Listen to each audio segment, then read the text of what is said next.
Olá, e sejam todos muito bem-vindos a mais um vídeo do meu canal. Hoje falarei sobre criptídeos, a definição da palavra e vou dar alguns exemplos do que são. Bem, vamos começar do início. Criptídeos não são nada mais, nada menos do que animais. Sim, animais ou criaturas que supostamente são vistas, mas não são comprovadas de alguma forma. Agora, quando esses criptídeos são identificados e classificados por algum biólogo, eles meio que deixam de ser classificados como criptídeos e passam a ser animais comuns. A origem da palavra é a junção de duas palavras. Uma é grega, que é a cripto, que significa oculto, e zoologia, que é o estudo dos animais. Ou seja, juntando ambas palavras, é o estudo de animais ocultos, fantásticos ou até mesmo extintos, porém, que ainda não foram identificados, é claro. Os criptozoólogos muitas das vezes são mal interpretados, mas isso em parte é por culpa de uns certos grupos muito específicos que se dizem criptozoólogos. Porque nesse ramo aparentemente existem dois tipos de pessoa. As pessoas que procuram espécies, digamos, mais pés no chão, e as pessoas que procuram criaturas enormes e fantásticas que só existem em fábulas, mas que por algum motivo eles colocam como algum tipo de relato histórico. O exemplo mais famoso talvez seja o do monstro do Lago Ness, que eu já citei em algum dos vídeos do meu canal. Agora, vou citar alguns criptídeos que são bem famosos. Alguns, inclusive, já foram comprovados. Sim, você não imaginou que as pessoas que são criptozoólogos são apenas malucos que inventam histórias. Alguns são, mas nem todos são.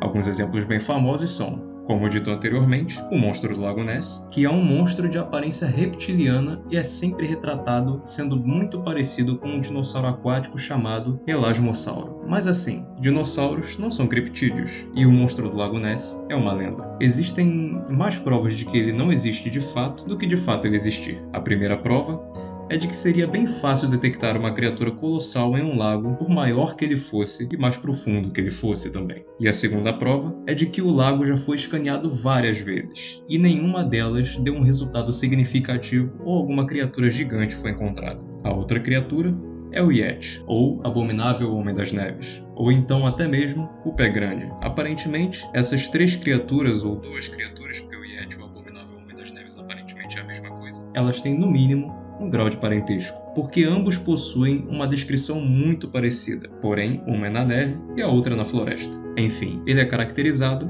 por ser um primata bem grande coberto por pelos bem grossos e com uma pegada ainda maior, muito maior que a de qualquer ser humano já registrado. Porém, apesar de parecer muito com um primata, como por exemplo o gorila, ele ainda assim anda de forma ereta, assim como um ser humano. E por isso, existem pessoas que acreditam que ele não só possa existir, como ele é o famoso elo perdido entre o ser humano e outras espécies de primatas. Existem até mesmo um vídeo famoso que eu vou tentar colocar, enquanto eu estou falando nesse exato momento, que mostra ele caminhando. Porém, o vídeo tem uma qualidade digna de um vídeo do YouTube em 144p, então dificilmente as pessoas vão conseguir distinguir o que de fato está caminhando, porque existem mais provas de que é um homem fantasiado do que de fato um primata não catalogado. E assim, para você que não sabia, nós também somos classificados como animais, e ainda por cima, como primatas.